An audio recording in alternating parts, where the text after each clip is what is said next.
કે સ્નેગી માંડવી એડવોકેટ આર્કિયોલોજિસ્ટ વિભાગે ધોળાવીરામાં જમીન સંપાદન કરેલી છે।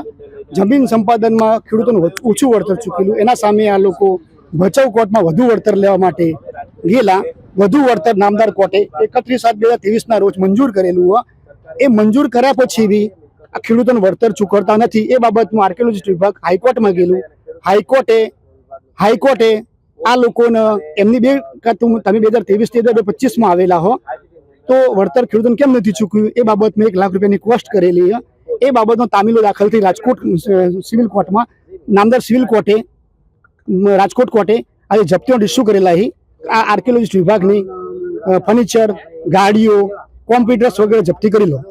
1,15,00,000 જેવી છે અને 125 એકર જમીન સંપાદન થયેલી 9 કરોડ ખેડૂતો એમાં આજે એક ખેડૂત હાજર રહી। આજે એમની જપ્તી કરવાની છે। ફર્નિચર વગેરે, કોમ્પ્યુટર વગેરે જે કહીએ એમની જપ્તી કરવાની આજે રાજકોટ કોર્ટમાંથી બેલીફ આવી રહ્યા છે અને એમની આગળની પ્રોસેસ કરશે એ લોકો। મારું ગામ ધોળાવીરા, મારું નામ રાજા દેવા રબારી। ત્યાં આપણી ધોળાવીરામાં જમી છે, એ જમી આપણી જપ્ત કરી છે, બરોબર। એના 20 વર્ષથી અમારો કેસ હાલે તો નહીં એનો કોઈ નિર્ણય આવ્યો, બરોબર। નિર્ણય ના આવ્યો એટલે અમને એનો કોઈ વળતર ના મળી, અમને પૂરી વળતર ના મળી। એમાં અમને વાવવા નથી દેતા એટલે અમે તો જમીનમાંથી અમારું ગુદર હલાવતા હતા, બરોબર। તો હાલમાં તો અમારે મજૂરી કરીને પાછા રાજકોટના અમારે ધક્કા ખાવા। હવે અમે ગરીબ માણસ કેટલા ધક્કા ખાઈ શકે?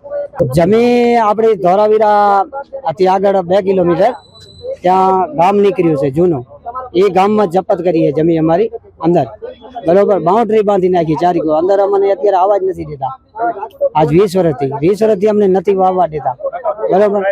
અમે એમનો કોર્ટ કેસ કર્યો, કેસ અમે કોર્ટમાં જીતી ગયા, બરોબર। તો અમને કોઈ વળતર તો આપી નહીં હજી સુધી।